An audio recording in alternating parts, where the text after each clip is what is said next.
Magandang araw mga kaibigan. Bigyan natin ng opinion, reaction itong post ng News 5. Title, Is there anything to be correct?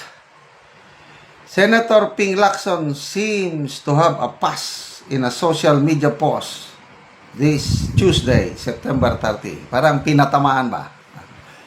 Sino ang pinapatamaan? Hindi niya pinangalanan, kaya lang alam nyo na kung sino. There is a saying, the loudest one in the room is the weakest. Saad ng senador.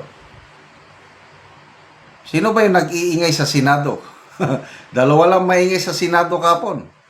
Si Senator Francis Escudero at saka si Senator Marcoleta. Sila yung maingay. Noong una, mga maingay din dyan na si Bato, Senator Bato at Senator Alan Peter Cayetano. Ba't kahapon, ang star of the show, Marcoleta and Escudero. So, sino ang tinutukoy ni Senator Lacson na pinakamaingay sa room o sa plenaryo? Pinakamahina, weakest. Sabi pa niya, it is best to ignore and make him, isang tao, him stand on an empty platform. Ignore. Kung ignore, dapat wala na siyang post. Di na siya nagpo-post kung ignore. Kaya lang, nagpo-post siya may mga patama. Ito pa. Meron pa siyang sinabing isa. Although, walang pangalan walang senador. Sino yung he? He is overly vocal, boastful, or aggressive so he can create an image of strength through noise. Tinding patama, no? So, binasa ko dito sa mga comments ang pagkaintindi ng mga netizens. Number 1, ito, Wilson Bautista Valdez. Sabi, si Marcoleta maingay, pero karamihan walang laman. Next, Elias Tabuklawon, the quiet one. So, the quiet one in the room is the most wicked. Binaliktad. Mga hindi nagsasalita. Onyot Dance, guilt is silent, truth is loud.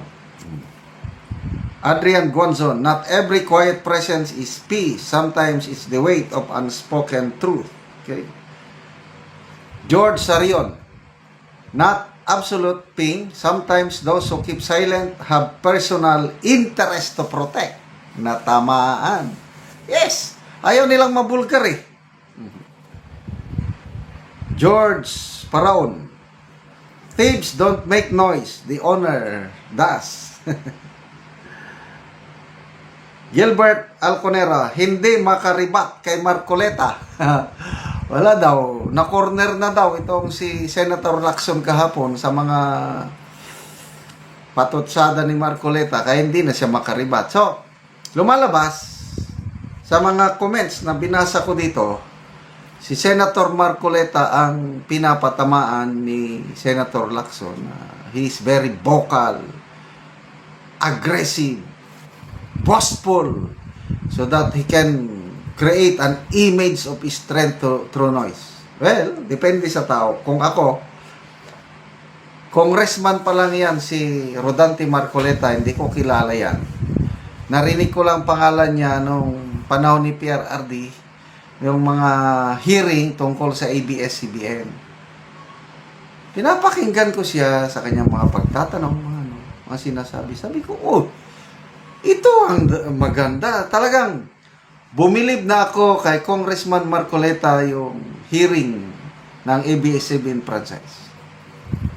Kaya pala one day, pinatawag siya ni PRRD sa Malacanang. Sabi ni PRRD, hindi kita kilala. Kailang namomonitor ko yung nangyayari sa hearing, sa franchise. You are good. I like you. Parang ganun ba? Dapat magkandidato kang senador. Nagkandidato nga noong 2022. Kailang wais talaga itong si Senator Marcoleta, nung makita niya na alanganin siya, nag-withdraw. So, nung ginipit siya ni na Romualdez sa 19th Congress, napilitan, tumakbo. O, ngayon, nanalo na. So, between Lacson and Marcoleta, okay, I want to be fair. Pareha sila na corruption fighter. Believe ako kay Lacson, Senator Lacson, yung kanyang mga expose tungkol sa korupsyon. Itong flood control, di ba nag-expose siya? Ang daming naipapakita niya. Believe ako doon. And then ito rin si Congressman, Senator Marcoleta, okay rin. Lalo na yung nasimulan niyang investigasyon sa Blue Ribbon Committee nung siya pa chairman. Maganda yung direksyon. Ngayon, kung papiliin ako sa dalawa, sino ang kakampihan ko kung talagang mag-away sila? Sana naman magkasundo na. Kasi parehas man ang kalaban, corruption. So, nakakapanghinayang nag-aaway sila. Kaya lang, kung papipiliin ako, kay Marcoleta ako, mas ganahan ako sa kanya. Wala siyang kinakatakutan. Kaya nga sabi niya sa Senado kapon, hindi ako takot kay Romualdez. Pero I like it. Si Senator Lacson, wala pa akong narinig sa kanyang salita against kay Romualdez. Bakit kaya? Mas okay pa itong si Senator Alan Peter Cayetano dahil sa isang debate with Senator Soto, binangalanan niya na. Oh, Saldico, magsalita ka na. Ibulgar mo na rin si Romualdez dahil kawawa ka dyan. O, believe ako dito kay Senator Escudero. Kahit binabato siya ng putik ngayon, kunuhay, may natanggap na commission, kickback, but hindi ako naniniwala doon. Script ni Romualdez yun.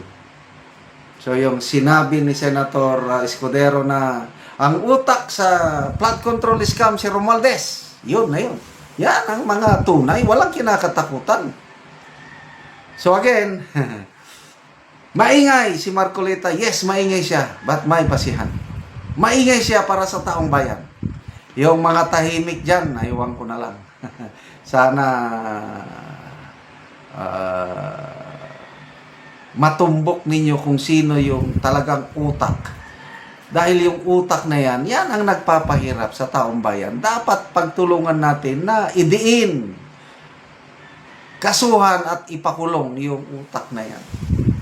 May salute to Senator Rodante Marcoleta. Salamat mga kaibigan sa inyong pagsubaybay sa ating channel. Nakakatulong kayo ng malaki sa tribong Talandig ng Bukidnon dahil ang income natin sa channel na ito is pantulong natin sa tribo. Namimigay tayo ng mga libreng yero at pako sa kanila para makapagpatayo ng mas maayos na tahanan. Panoorin nyo ang video na ito. Yang natagaan na mo og gero. Sa Inabang. So, kan man ni ang balay.